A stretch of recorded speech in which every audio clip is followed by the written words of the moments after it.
Greetings and welcome to Conversations with Dr. Don. This is a community access cable television program with an ongoing series of 1-hour standalone talk shows produced at the facilities of the Tualatin Valley Community Television Center, the Portland Community Media Center, and the Metro East Community Media Center. The producer and the host is Dr. Don Baham, and he interviews interesting people about who they are as a unique, one-of-a-kind individual. Dr. Baham is a retired clinical psychologist, and today I am sitting in for Dr. Baham. So hello, Dr. Baham, wherever you are. And if anyone of you would like to be a guest on the show, you can always call Dr. Don at 503-626-1048, or you can email him at friendlydon@aol.com. You can also check his website for previous shows, and that's www.donbaham.com, and click on favorite links, and you can take a look at us in the past. Tonight, we are talking about white allies of the civil rights movement in the United States, and our guest tonight is Miss Karen Haberman Trusty. And we're going to tell you a little bit about us first, and then we're going to get right into what it is that she is doing and what she has done as an activist in social justice issues. I want to thank Dr. Don Baham for this opportunity to sit in for him today and all of the great work that he does in the world. And I'm Barbara O'Hare, and I'm a native Oregonian, but I've lived in other cities. Believe it or not, some of us do actually leave Portland. And I serve on the Youth Rights and Justice Attorneys at Law Board and the World Arts Foundation Board. And I retired from corporate America and now work for Better World Club, the green alternative for automobile and bicycle roadside assistance. I'm very fortunate to meet some of the most intriguing individuals in the city of Portland and the state of Oregon, and I'm honored to have Ms. Karen Haberman Trusty here with us today. And I'd like to just extend an invitation to Karen to tell us a little bit about Karen, like where were you born, how do you identify yourself ethnically, and a little bit about your children if you'd like. And okay. Well, I'm pleased to be here. Thank you. And I was born in Poughkeepsie, New York. I've actually been in Portland for about 37 years, so it's more than half my life now. And let's see, I've forgotten the second question here. How do you identify ethnically? I am white, and I also identify as an ally of people of color in the country and in the world. Okay. And what's your, and keep in mind that you don't have to answer any of these questions if you find them uncomfortable for you. Okay. You can just say, skipping that one, and we're okay with that. Tell us a little bit about your religious persuasion and your political persuasion. Well, I was raised atheist, actually. And, but a few years ago in the 90s, I actually went to ministry school at Living Enrichment Center, partly to just get a language for spirituality. And I would say that I don't really identify with a religion. I am a very spiritual person. I draw from a lot of religious traditions. And so it was a good thing for me to do, and it was one of those personal growth things. And politically, I am at least a liberal. I'm probably, you know, when I was in the civil rights movement, I learned a lot about who ran the country and how it was. And so ever since, my lens has been that lens. And so I would say that I am left of liberal, I guess you would say. Okay. And do you hold any memberships in any political, social, or civic organizations right now? Well, that you want to talk about? That I want to talk about? Yes. I could talk about any of them, actually. I've been very active in the race dialogue community in Portland, and there's something called Uniting to Understand Racism, that's how I met you, in fact. And, you know, it's been a very rich thing. For me, race has been a very important issue, and it's sort of where my heart is. And so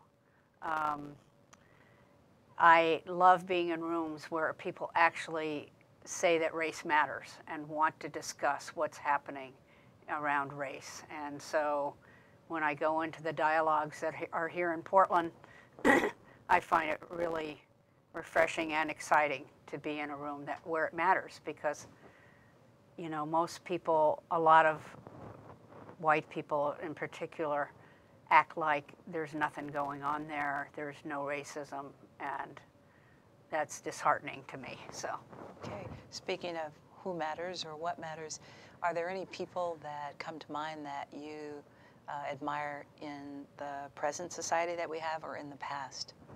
well, I really love Desmond Tutu.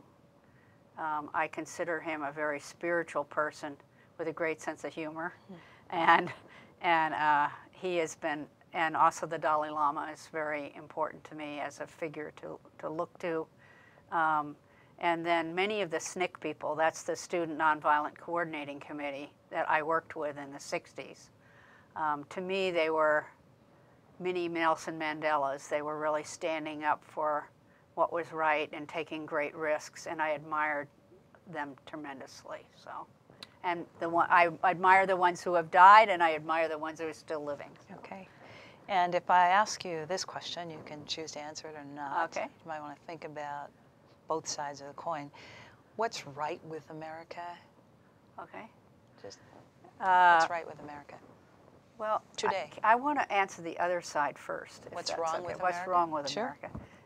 And because I feel like the main thing that is wrong with America, and this is something that Martin Luther King referenced a lot as he was in his later years, around the issue of inequity and inequality in America, and the whole issue. And it's not just about race; it's also about money and economic privilege. And I feel like it's getting worse, and the division between rich and poor is getting, you know, the gap is bigger. And I feel like that is something that makes it very hard on the bulk of Americans, and it's harder and harder to just survive now. And so I feel like, and it comes down harder on people of color. It also comes down on poor white people. And so, you know, that's something that has always, after I got done with the Civil Rights Movement, I worked in Appalachia for 10 years. So it's something that is very close to my heart. And what I would say is right with America is the people of America. I feel like the people of America are very compassionate when they understand what's going on. They care. They're wonderful. I mean, and they've been fed a lot of baloney. And so they may not understand the political ramifications of something that they say, but I feel like the people of America overall are giving, really. You watch what happens if there's a tornado or something that isn't race related or isn't, you know, just in one community. People pour their hearts out. It really affects them. And so I also feel like another thing is that, you know, that in America we can have this kind of conversation. I can say these criticisms of America without ending up in jail. Right. So, and that's a big deal, you know. Yeah, it is. Because I'm a different kind of person, you know. That sort of reminds me of Anne Frank. Remember the Diary of Anne Frank? Ends, even though it's during the Holocaust period, at the very end of her diary, she says, I still believe that people are basically good. Yeah, I do too. So, and, you know, one thing I wanted to say about it's not just America that's having this inequity problem. Mm-hmm. And when I read the idea that the 100 richest families of the whole world, if they gave up their riches, there would be no poverty, there would be no hunger in the whole world. Mm. And to me, that is just terrible, because there's so many people suffering from severe poverty. not just in this, it's happening in this country too, but the number of people that die of malnutrition and not getting the right food. And you think of 100 families, and I don't hate them or anything, but it's just not right. That's stunning. Yeah, 100 families. I mean, 100 families. Stunning. So if you were president or king or queen, Queen, I'll be queen. how can we fix what's wrong with America briefly? Other than these 100 people sharing their wealth. Well, I think that we just really have to reevaluate where our values are, and this is something again that Martin Luther King referenced in his speech in 1967, and that we really have to look at, you know, we have to value each other. We have to recognize that every human being is of value, of equal value, and that there has to be a fundamental transformation. I'm not really sure how to do it. I know I do my part. You know, I feel like I do as much as I can to have that change happen. But I'm often discouraged by it. I see what's happening in the news and stuff, and it's like, how can people be saying this stuff? How, you know, but I wish that people would really not look at I wish they would look at stuff through their heart, and I think that would be a change. I don't know. I don't know the answer. If I knew the answer to that, I'd be running for office or something. We'll just clone you and have you go out and do that. Right. All right. Thank you for sharing that and your Yeah. perspective on how we can fix the world. And we're going to take a 1-minute break now and come back and then talk about some of the things that you did in your lifetime to help with what's going on in the world to make the world a better place. All right, so we're going to take a break and we'll come back and then we'll talk about that. So break time. Break time. Good.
We're back, and thanks for staying tuned.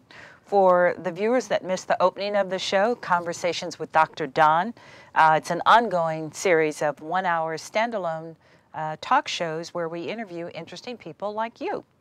I am Barbara O'Hare, and I'm a guest host tonight for Dr. Don. And today we're talking about allies in America. And as our honored guest, we have Karen Haberman Trusty, who was a white ally and was involved in the civil rights movement in the 60s and is still involved in social justice issues today. Karen has produced a documentary called Rarefied Air. In Rarefied Air, and we will show a few clips from her film as well when we get started. So thank you for coming. If you saw my first thought of the day, it's I swear I will not dishonor my soul. The rest of it is I swear I will not dishonor my soul with hatred, but offer myself up humbly as a guardian of nature, as a healer of misery, as a messenger of wonder, as an architect of peace. And that is a quote from Diane Ackerman. And my second thought of the day is humanity is far too clever. Humanity is far too clever to survive without integrity. And that's a quote from Schumacher. So we're going to get back to Karen now and just talk about some of the activities that she was involved with when she was younger and even now. So first of all, the first question I said when she was younger. So how old were you, Karen, when you became interested in getting involved in the civil rights movement in the 60s?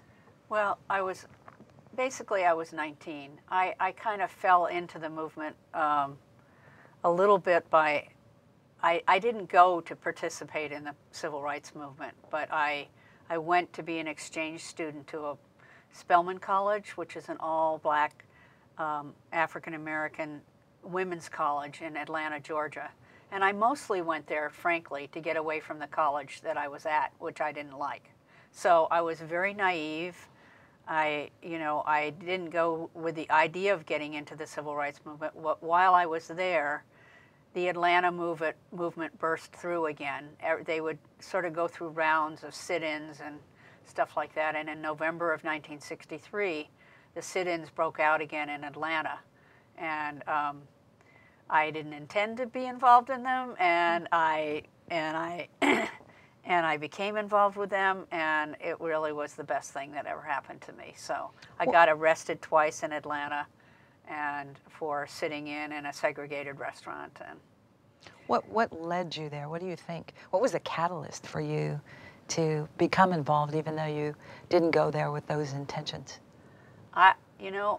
To be honest with you, I actually say God wanted me to be part of the movement, because when the week before I left to go to Atlanta by train, I thought it was 8 hours out of New York. Well, it's 24. I really did not know what I was doing. My heart was with, I certainly didn't believe in segregation. I had some leanings toward that, but that was really before the movement, so there wasn't that much discussion going on. So I was just, honestly, I can't tell you. What I can tell you is that once I got there, I was very drawn to it, and I didn't want to become part of the movement because of my career goal of being a psychiatrist, and I wanted to be, I didn't want it to mess up my career, and I went to this little thing that they had about, are you want to hear about the demonstrations, come to this.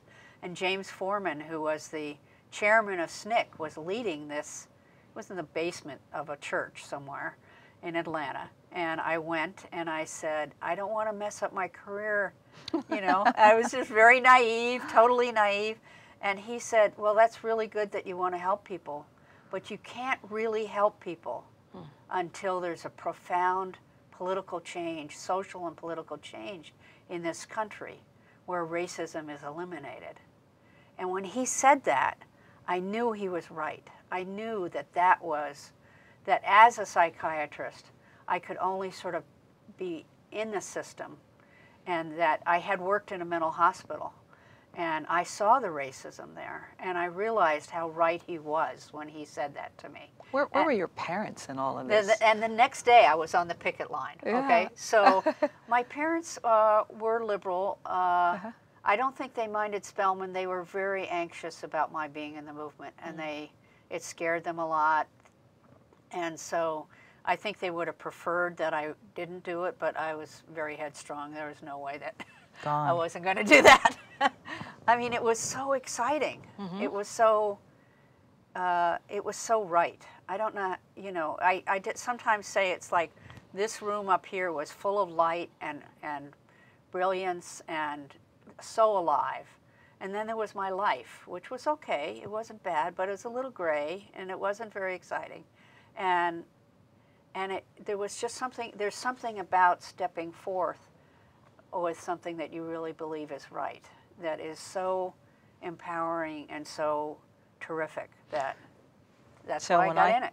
When I think about the civil rights movement, I think about all of the suffering that occurred there and how brave the people that were actually the target and the end receiver of all of this were. And then I think about all of the co-collaboration that came about from priests, from rabbis, from students from New York, like yourself, coming down to register people to vote. So it doesn't diminish any aspect that anybody played in that particular time in history. So I also think about how scary it was. And I'm just sitting up north looking at it on the TV. So what was the scariest moment for you at age 19? Well, for this, I'd like to turn to my DVD, and it's just the introduction of it. It's called In Rarefied Air, and it's available on the web, on my website, which we'll flash later. But I would like to just have that clip. Okay.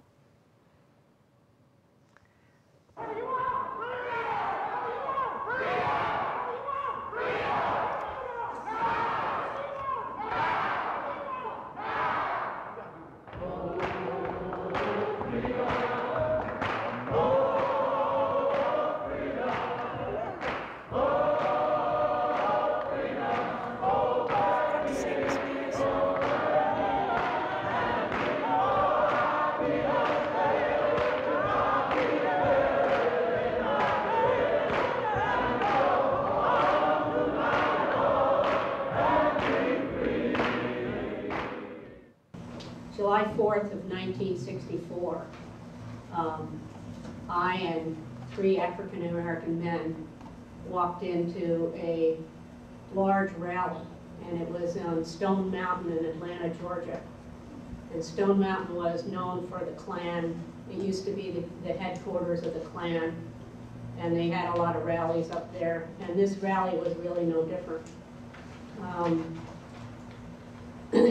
We walked in, and suddenly there were 10,000 people there.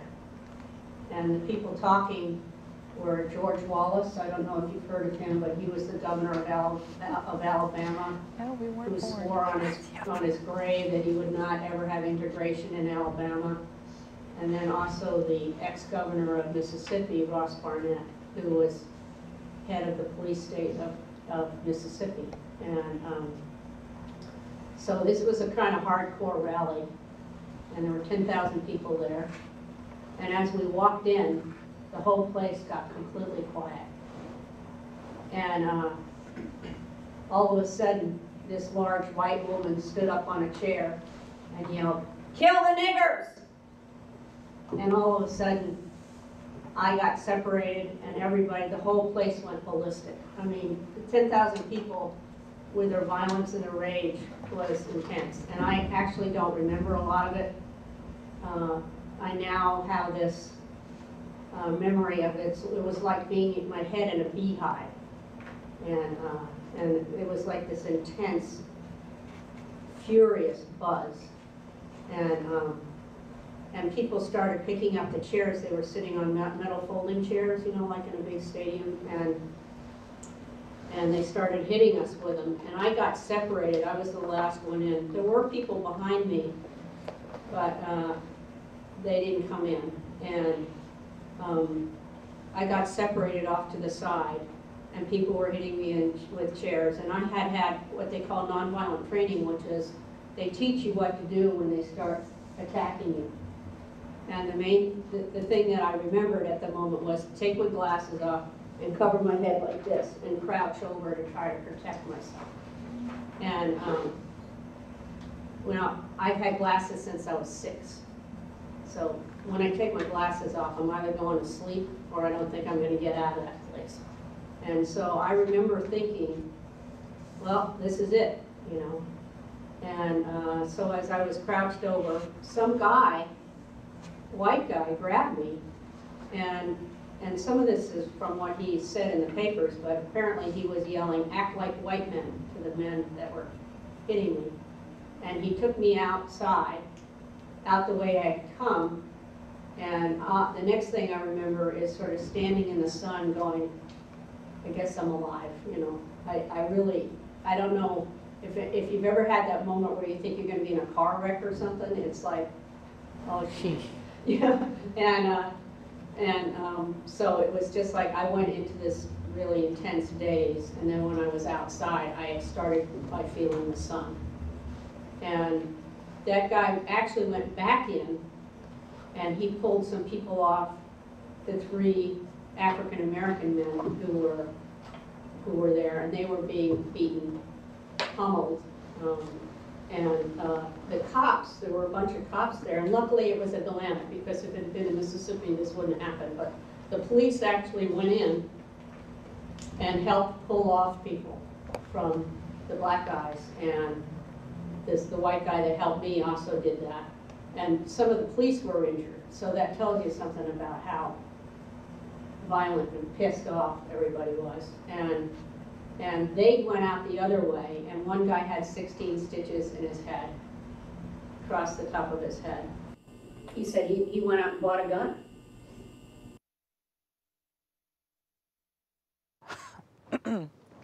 Maybe you can tell us and our audience a little bit about what was happening and why was there a rally? Because there's some, like our children, they don't know anything about the civil rights movement, why it happened, what came about because of it, why people were angry, and they probably know very little about segregation. Mm-hmm. So maybe just tell us a little bit about what the rally was about and what the civil rights movement was trying to bring about at that time.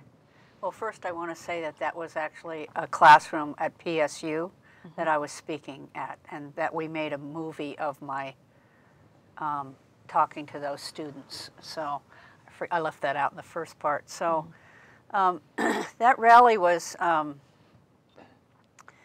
it was like a celebration. I look at it as a celebration of segregation.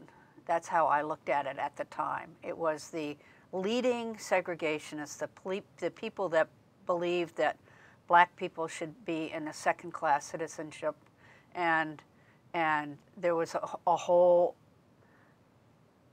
total movement that of separation and no voting rights for black people, can't eat and sit down in restaurants. You know, it was very complete in education. the South. And yes, and all education was separated. African Americans couldn't go to the universities in the South. They were not allowed to do that. You know, it was just a very continual. It was so complete. It's hard to describe. Tell us a little bit about transportation, because most people today know about Rosa Parks. Right. Why was that such a big deal?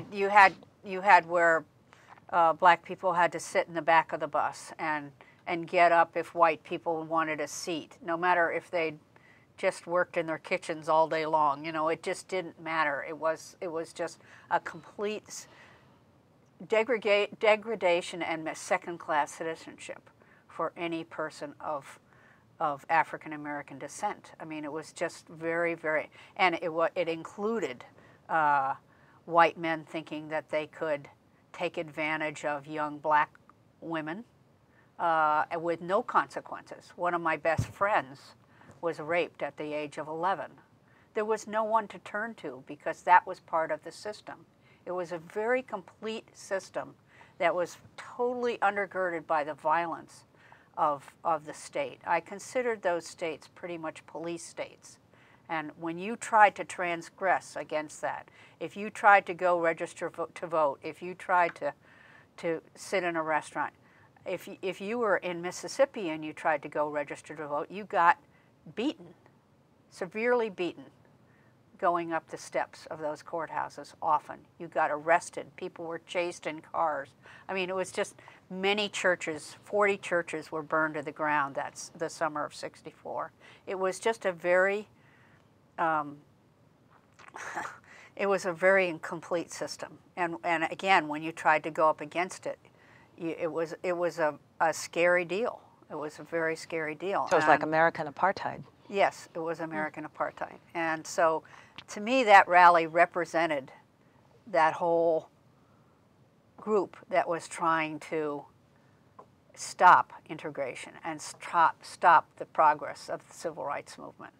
And truthfully, they were doing it under the guise of, oh, it's the 4th of July, we're going to celebrate America. To me, what we did, as in some ways foolhardy as it was, okay, was to walk into a crowd of, 10,000, Klans people or people, there were claverins of the Klan at that rally, that they would drive up from these towns. And it was a serious deal. But it showed that when they attacked us, it showed that violence that was there. They couldn't just have a picnic. They had to show what was really happening there, was that rally was based on hate and keeping people of color down. And so even though it's insane what we did in a way, in the other way, it was a nonviolent act. If you watch the movie Gandhi, in the beginning, he's shredding the passes that they required in South Africa. And there's a policeman there. And every time he shreds one and drops it into the fire, the policeman clubs him.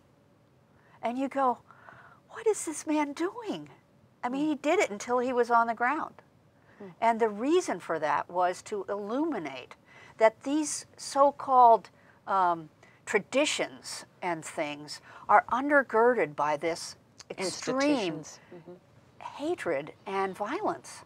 And so that was really what the civil rights movement a lot was to do, was to reveal what was really happening and bring it to the consciousness of the American public.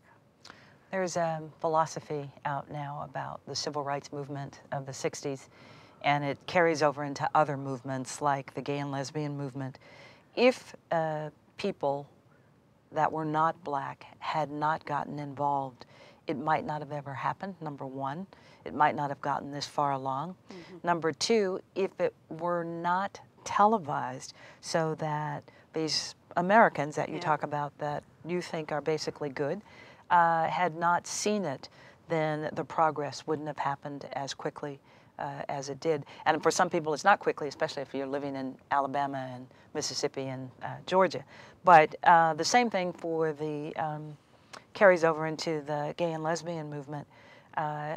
Until heterosexual people really got involved in it, it could not get its movement accelerated the way that it wanted to initially. So having allies in any kind of social justice movement from the other side, so to speak, is always quite stunning and always beneficial. I agree, and particularly in that movement, because really what was happening is as SNCC went into these communities and started organizing people, they would get killed. There was a man named Lewis Allen, who nobody has ever heard of. He was in Mississippi, and the state senator came and killed him, and nobody knows him. Nobody knows him.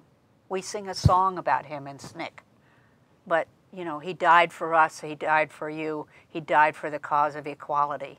That's the song we sing. But nobody knows him until more white people, and this is not fair, till more white people came down there. And when 2 white people got killed in the summer of '64, Schwimmer. June 21st, Schwerner and Goodman, and Cheney, a young local black man, when they got killed, all of a sudden the whole world was watching. And when they were looking for their bodies, they found bodies of black men in the rivers. In the end of this clip, you'll see, we'll play a song about that.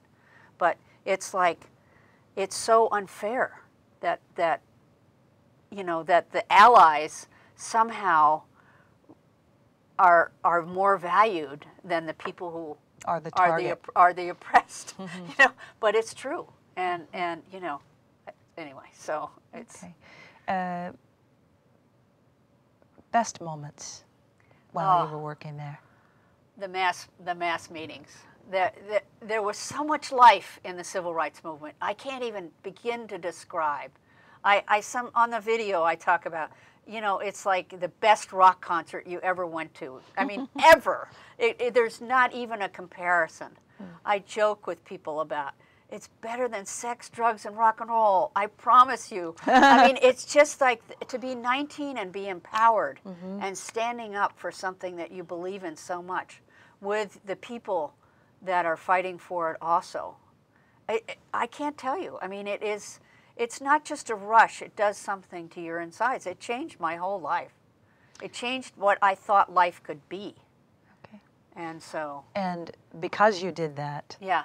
Tell us what you're doing. You did that then. What are you doing now in the area of social justice here locally in Portland that you would like to talk about? I try to talk in as many classes as I can because you know, the civil rights history that most people know in this country is Martin Luther King and Rosa Parks. Now, they're great, totally great, but that is just the top, you know, that is just the very top deal. I mean, the civil rights movement was fueled and led by young people. It was fueled and led by young people, and young people don't even know that.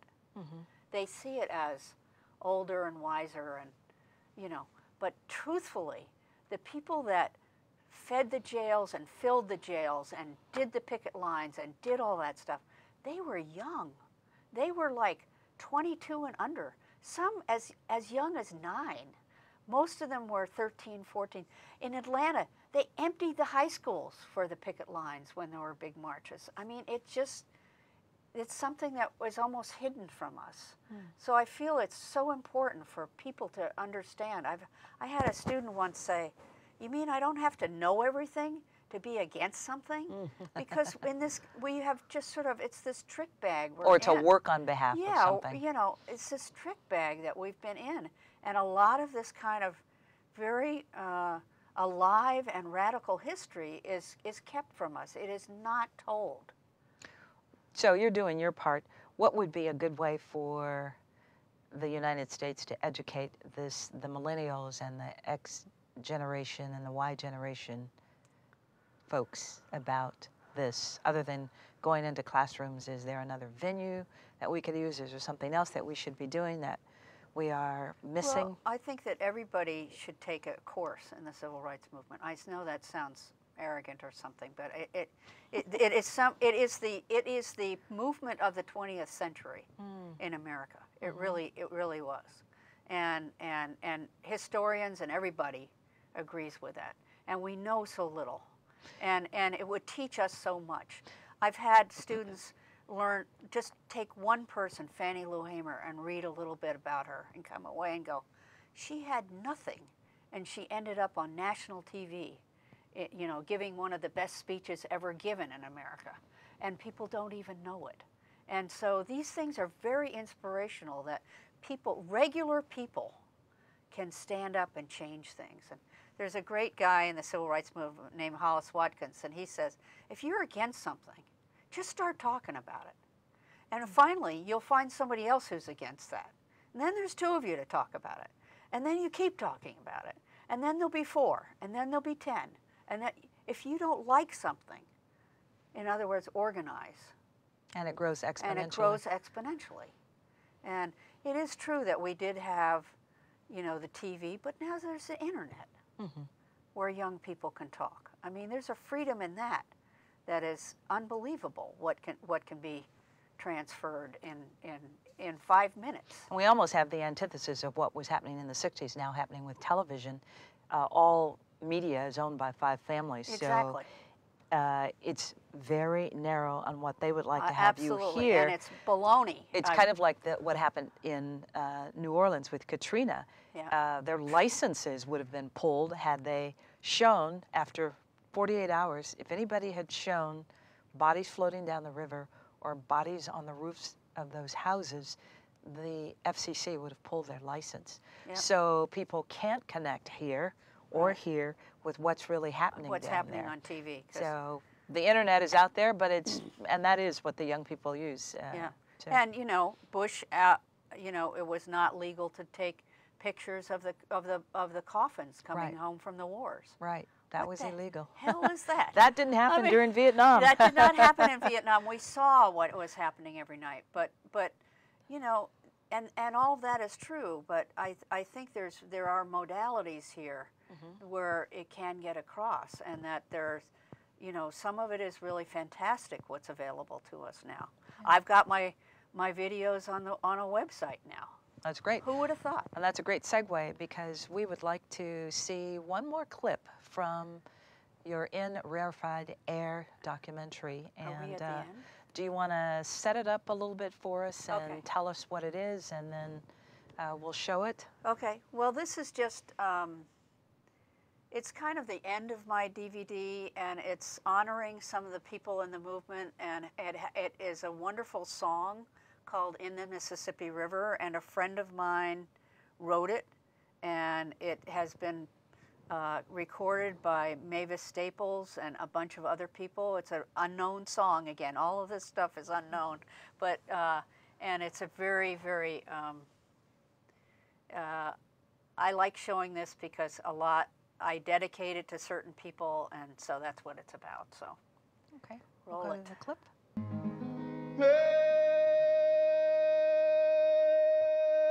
The Mississippi River. Lord, Lord, Lord, Lord. The Mississippi River.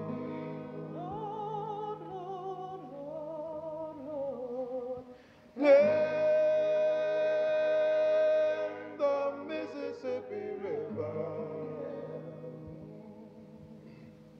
Well, you can count them one by one. It could be your son. Count them two by two. It could be me or you. Count them three by three.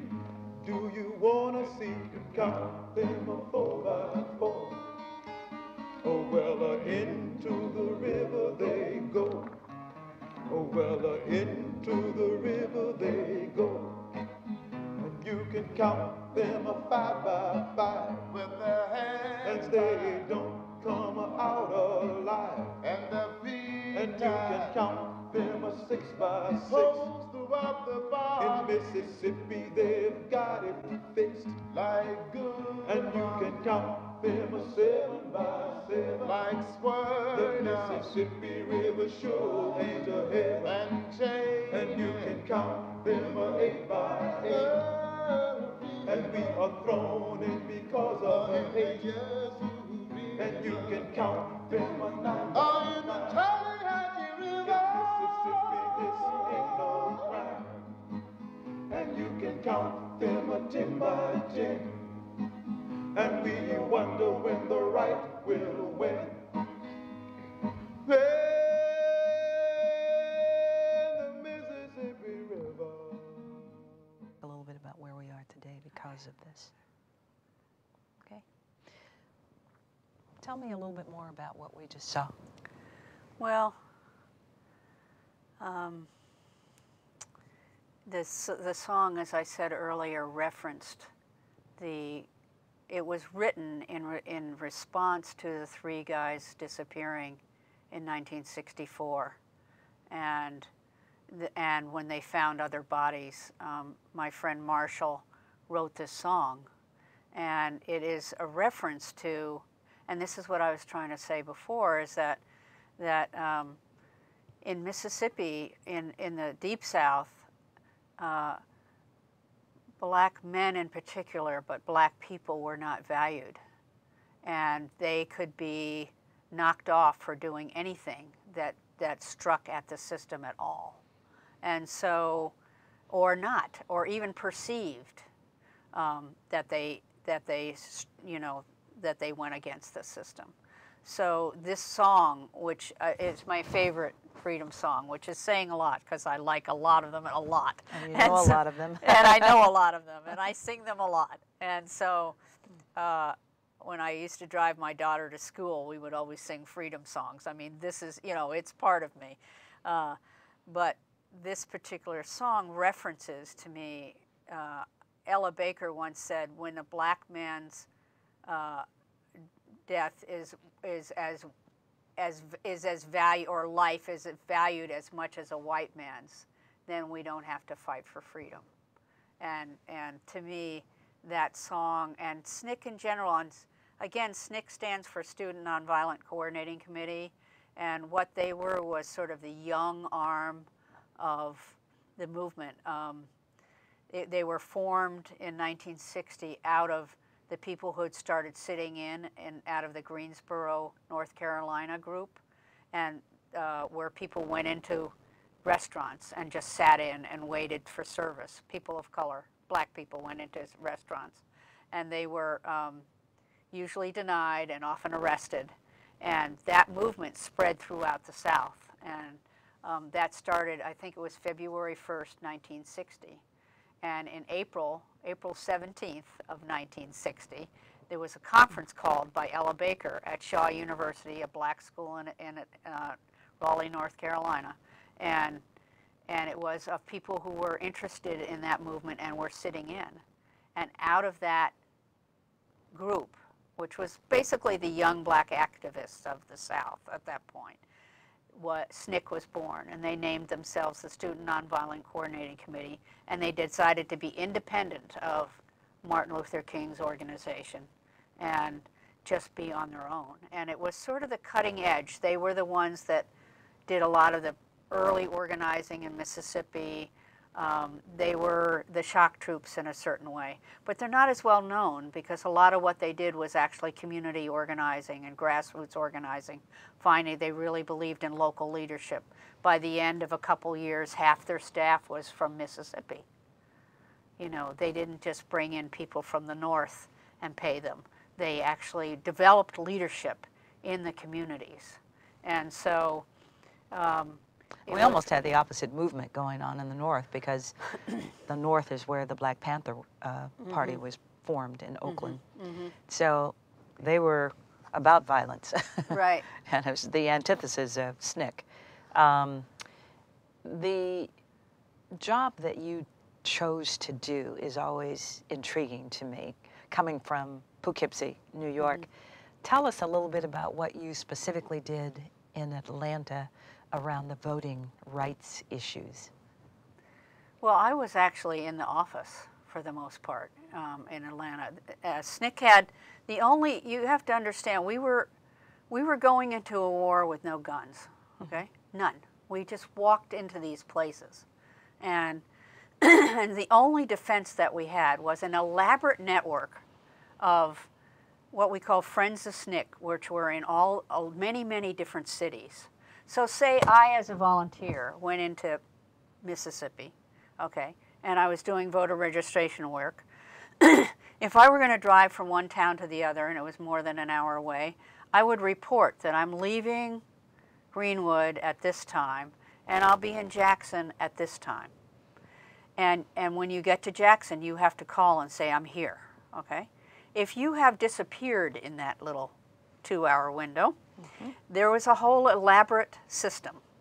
The first thing you did was, when you didn't check in, after about half an hour, all the people in the SNCC offices started calling all the jails in between those two places, Greenwood and Jackson, okay?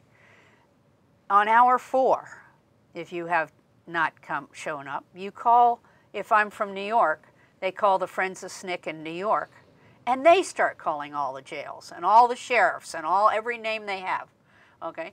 If I still don't show up, if we've gone on to 6 hours, now we're really getting scary, okay? Nobody's admitting they have you, all right? And you could be anywhere, including dead. That's okay? scary. So now what you start doing is you start calling the congressman from my area, okay? So they start calling the jails, and they call, all right? We're on hour 10. We're actually thinking that I'm dead already. Okay, this is literally what happened with the guys who disappeared in Meridian. And so we start calling the Justice Department. And eventually we had the name and the number of Robert Kennedy's right hand, John Doerr. And when we called John Doerr, we were really worried. I mean, but that was the only protection we had. You have to know, this is it. Name the presidents that were in the White House at that time. Kennedy was in the White House at that time. And so, and in '64, Johnson was in the White House. And so, you know, that was part of, we had something called a Watts line, which is a very expensive phone at that time. We didn't have cell phones, you know. There were no cell phones. And it was a phone that you could make as many long distance calls as you wanted to. You paid a monthly, it was an enormous amount of money to pay to have a Watts line. But we had one of them in Atlanta and one of them in Mississippi. And my job in Atlanta was to work the Watts line. We would write up reports. Somebody would call in and say, this church was just burned. They burned 40 churches in one summer. Wow. You know, this church was just burned. We would write it up. We'd send it in. It would go on we would put it on the news, you know, stuff like AP. that. So, yeah. Did you help people register to vote in trailer parks?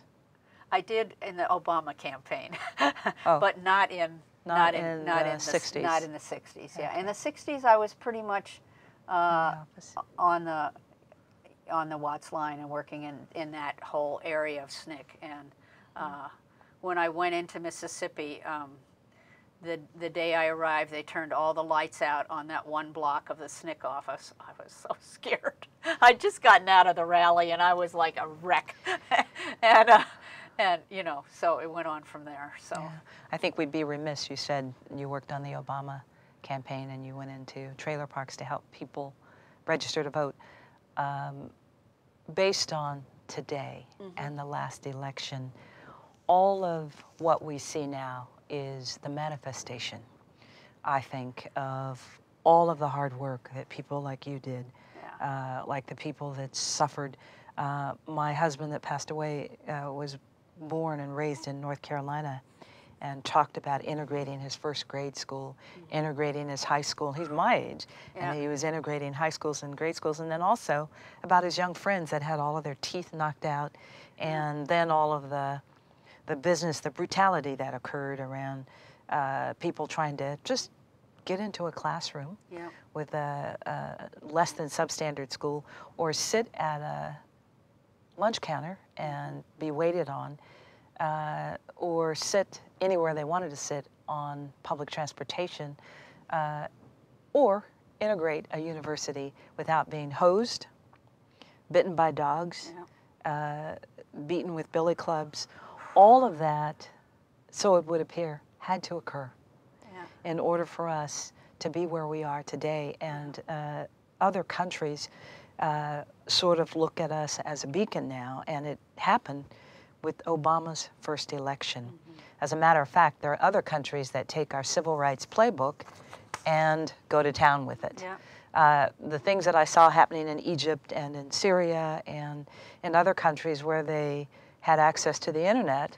There was actually a cartoon book of the civil rights movement that has made many. There were something like 10,000 of them given out in Egypt before the movement. It described, you know, nonviolence and sitting in and stuff like that. So. All right, so we're going to break here for a moment and come back for your closing remarks. We have a public service announcement to make, and we will do that. Mr. Producer, to get to the Dr. Don local broadcast schedule, go to www.donbaham.com and click on Present Day Activities. You have been watching Conversations with Dr. Don. The title of today's show is Allies in America. And today's technical staff, thank you so much, Ellery Nelson, Ted Yukcho, Rich Williams, Roger Bates, and once again, send us information about what you'd like to see on the program. If you have a need to see some of the previous programs, go out there and click on his website and take a look at those, and look at favorite links. To learn more about the American Civil Liberties Union, go to www.aclu.org, and the number's on the screen, 212-549-2500. And these are Dr. Don's favorite organizations. And once again, this is pegmedia.org, and this is a public access station. Learn how to end corporate personhood. Go to movetoamend.org. As you know, corporations are not people, my friend. Exactly. All right, we're back. And thank you for staying with us. And I really want to thank our honored guest, Karen Haberman Trusty, as an ally of the civil rights movement in the 60s and as an ally of social justice issues today. We thank you for tuning in, and we also want to give Karen an opportunity to have at least 1 minute of closing, parting shots for us and for the audience. Well, Yes. what I would say is that,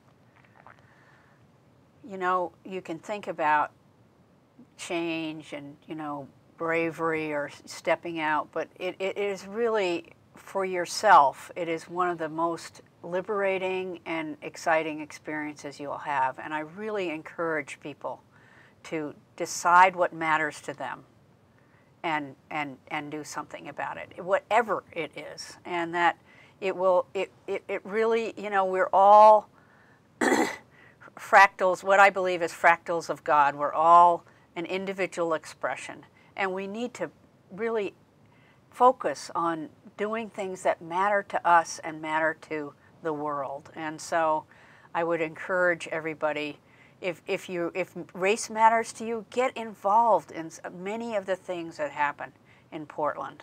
If other things, if an environment matters to you, get involved in it.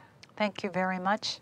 I'm Barbara O'Hare, sitting in for Dr. Don Baham, and we want to thank you for joining us today, wherever you are, and please join us again next week. Thank you.